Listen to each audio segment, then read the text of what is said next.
So 21st century, people are still using juju on men. Wow, really? Listen to this. He says, keep me anonymous. I don't even know how to say it, but I think something I did some 4 years back has backfired at me. I met this man before COVID, 2019. I was 32 without a man and was equally diagnosed with fibroid. The doctor said I should try to give birth as quickly as possible as it could affect me in the long run.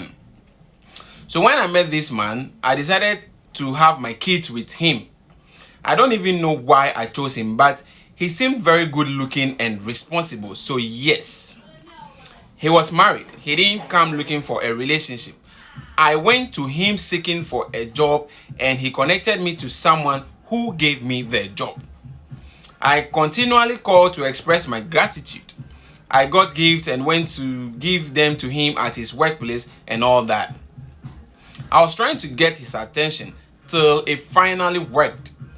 We started talking and texting. After about 2 months, we moved from talking about random stuff to talking about love and relationship.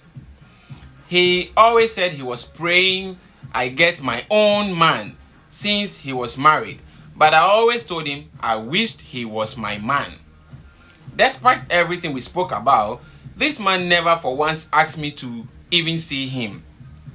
Anytime I tried, he makes it clear that he loved his wife and wasn't going to cheat, especially with me.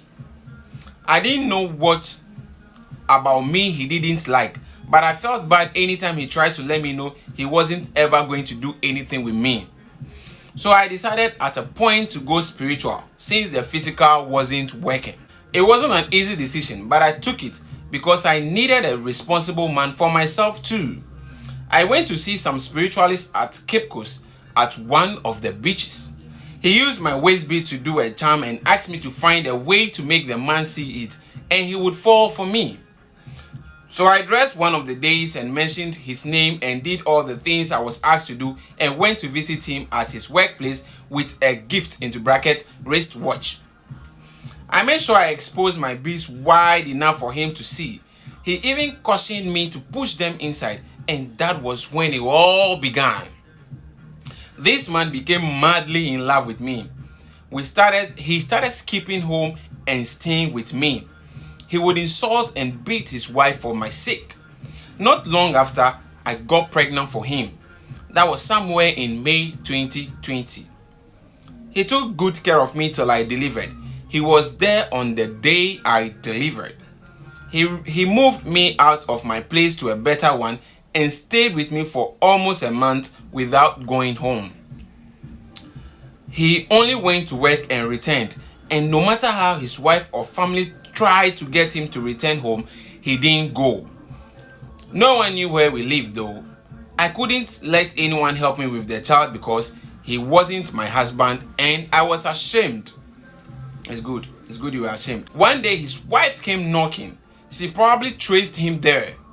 This man defended me and sent her away. In 2022, I got pregnant again, and in 2023, I delivered and had my fibroids removed. By then, my man and his family were separated. I only encouraged him to pay the kids' fees and he listened. Somewhere July last year, things started going sideways for me. This man didn't want me again. He kept behaving strangely at Tinenisu. Sometimes he mentioned his wife's name in his dreams. He started quarreling with me unnecessarily. November, he left to beg his wife to return.